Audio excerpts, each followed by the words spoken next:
Now, it's been a little while since we've had anybody in the studio in person because of the COVID restrictions, but thankfully things have been more relaxed, and I'm delighted to be joined by someone who's had an absolutely stellar year this year.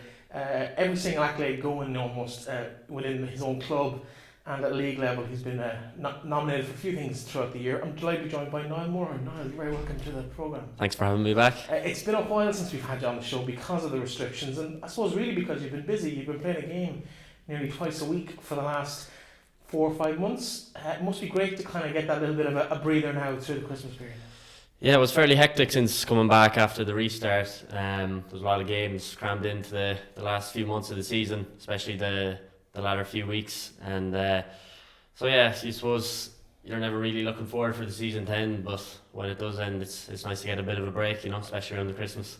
Of course, you're a professional down there with Sligo Rovers, so it's a little bit different maybe than most of our listeners will be familiar with in terms of, I suppose, their own sporting careers, because they have a day job, they have family life, and football is kind of maybe third or fourth on the list of things that, well, for most people, there's a few people who might be slightly different, but it's your day job, it's your livelihood, it's what you do day in, day out. Let's talk about the year you've had, because I know we spoke during the summer a couple of times, and it was looking pretty bleak for Sligo Rovers, and it's been anything but. And let's recap, particularly over the last few weeks, because you've gone from a situation where you were just above that relegation zone coming into the last 3 or 4 games of the season, the cup still to be played at the end of the year, a cup semi-final, 4th place in the league.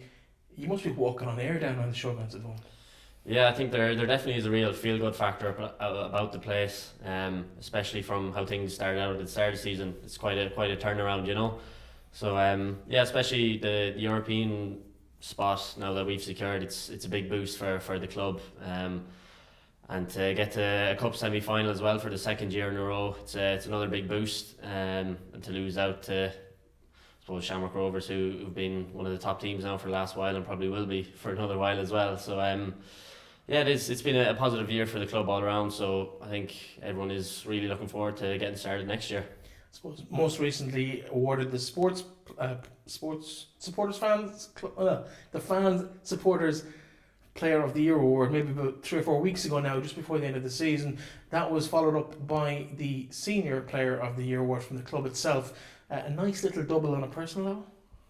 Yeah, it is. Of course, it's always nice to be recognised, especially by the fans and all that kind of thing. But listen, there was a lot of fellas in the team in with an equal shout, and there would have been a lot of worthy winners, So it was a real group effort this year. Everyone in the squad played their part.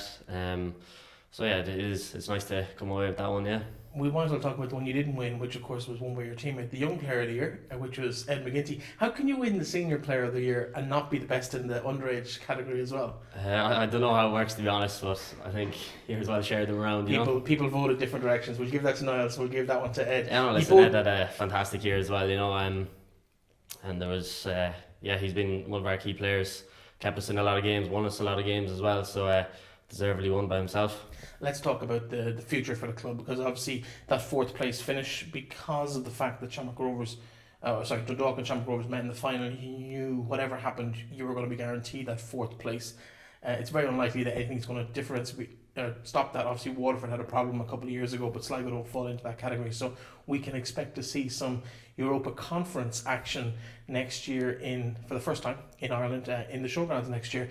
How exciting is it to have that opportunity to play? Because obviously you're back next year, you've got a contract with the club, you must be looking forward to getting out and playing against some of the best teams in Europe. Yeah, absolutely. I suppose the last time Sligo were in Europe, I was watching from the stands as a young fella, so to be actually on the pitch playing now and hopefully getting a trip away if all restrictions are lifted and all that, and life is back to normal. But yeah, it's just it's an amazing feeling, and it's great for the club and the people of Sligo. I'm glad you mentioned watching from the fans as a young fella, because Sligo put out a photograph the other night. Now, I don't know whether you gave it to them or your mother gave it to them. Where did that come from, that picture?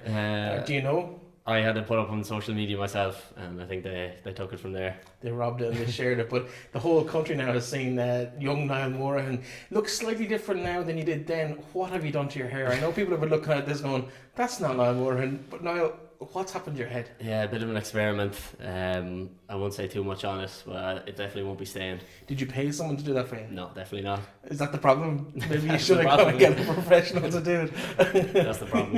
In terms of the reaction you're going to get in a couple of weeks when you go back for pre-season, are you looking forward to that reaction from the lads? Because I can imagine you getting a serious ribbon. Yeah, no, as I was saying to you earlier, I think it'll have to be gone before pre-season, but yeah, you get a good bit of slagging, I'd say. So you thought you were going to get away with it, but you came in here and we put you on the video. In terms of, I suppose, your own role in the club, obviously you've kind of made that defensive midfielder position in the team your own. I know yourself and Dave Cawley have kind of battled out for that spot over the last couple of months. There's been 2 new additions to the squad, both who you could argue also play naturally in that position. On a personal note, is that a concern for you, or are you just happy to get players of the calibre of Robbie McCourt and Greg Bolger into the squad? Firstly, I think they're massive additions to the squad, and hopefully they'll boost us in the direction that we're going. And I think it's important, if you want to compete at the top end of the table, firstly you have to be competitive on the training ground every day. I think those 2 additions will definitely will do that to our squad. And I wouldn't be massively concerned. No, I think obviously Greg, he's a very experienced player in the League of Ireland. He'll have a lot to offer to the team, and hopefully I can learn a bit off him as well, like I have with other players in the squad. Like you said, Dave, I think we'd complement each other well. Built up a good relationship there as well. So yeah, hopefully I can learn a lot off the 2 boys coming in, and yeah, I'm sure there will be a good battle for places in the team. Now, we mentioned about how the season had 2 very distinct halves for Sligo Rovers.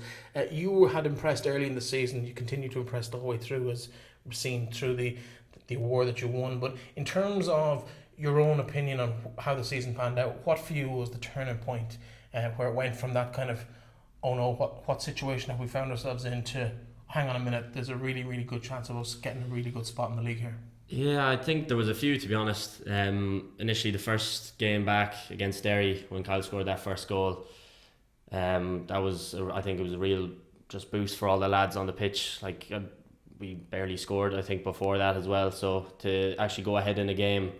Well, the rest of the team had barely scored. You'd managed to do okay. Yeah, but I suppose going ahead and then eventually going 2 up and winning that game, that I think started us off really well for the remaining and the ending of the season. I think if we hadn't picked up a win there, might have been a different story. We don't know, but that was definitely a big one for myself. Anyways, Cooper's free kick against Waterford, I think that was a bit of luck that we'd been missing. I suppose the last few years, a 90th minute winner. I think we'd been playing well the whole game, just wouldn't go our way, and something like that, it's a big boost. And I think those 3 points, obviously we really needed them come the end of the season. And another one, I think the last one would be the win against Dundalk in the Showgrounds.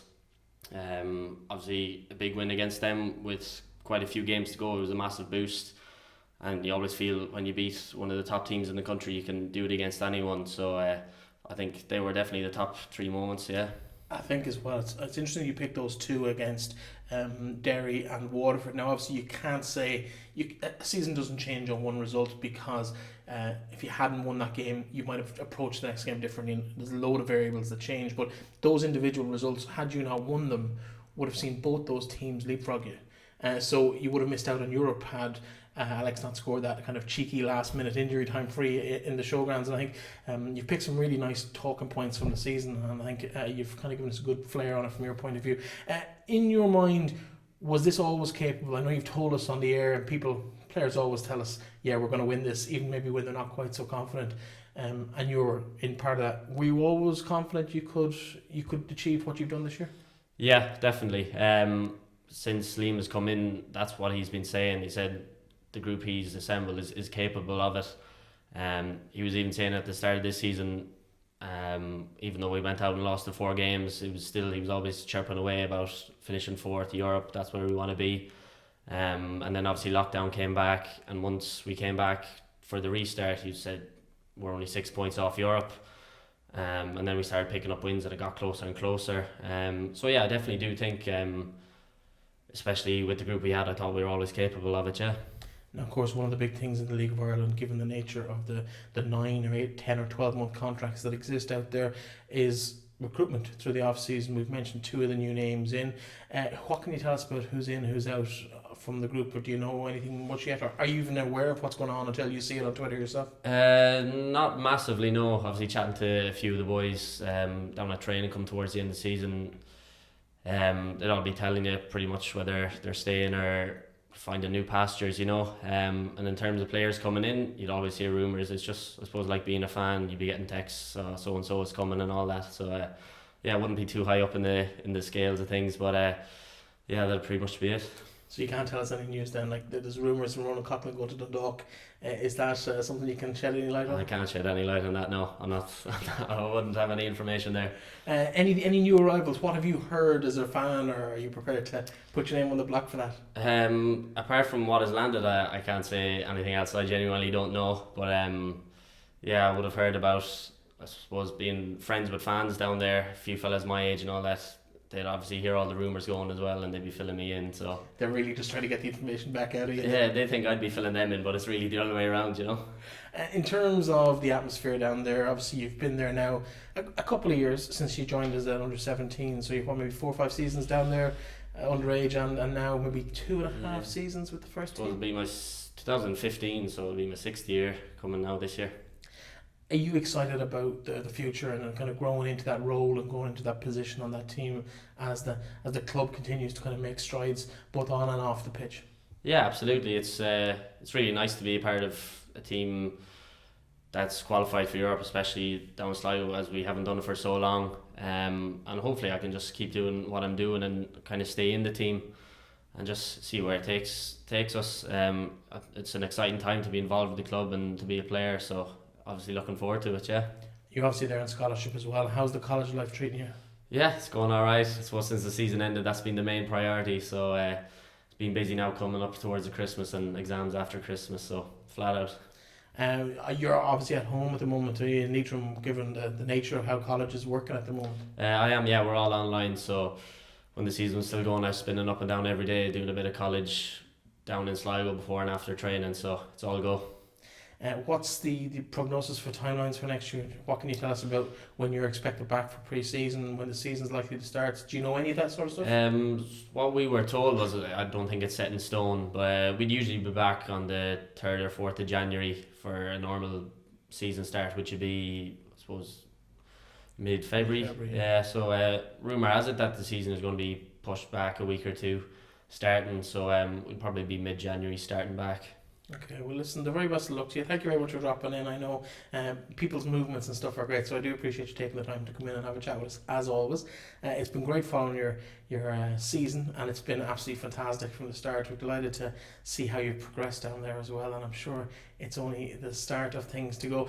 One thing I didn't mention about was, I suppose, in terms of the longer term, the medium to long term, we're looking at players now, looking at moves across channel. Is that something that's still on your radar, or was it ever on your radar? Yeah, of course. Everyone that dreams of playing professional football dreams of playing at the highest level. So yeah, it would be in the back of my mind going forward, maybe later in my career. But my main focus is in the now, doing the best I can for Sligo and just seeing where it takes me. And you're there for next season? Are you there for the season after as well? Is that? I hopefully will be. Yeah, that's hopefully the will be. Yeah. Oh, there's a bit of a hesitation there. We might have an exclusive here in a while. We did have one exclusive today, and that of course is your hair. That's been enough of a shock for anybody watching this who's seen you over the last few months on the pitch. So listen, thanks for coming in, and the very best of luck. Have a nice Christmas, and we'll chat to you in the new year. Thanks for having me, Breifne.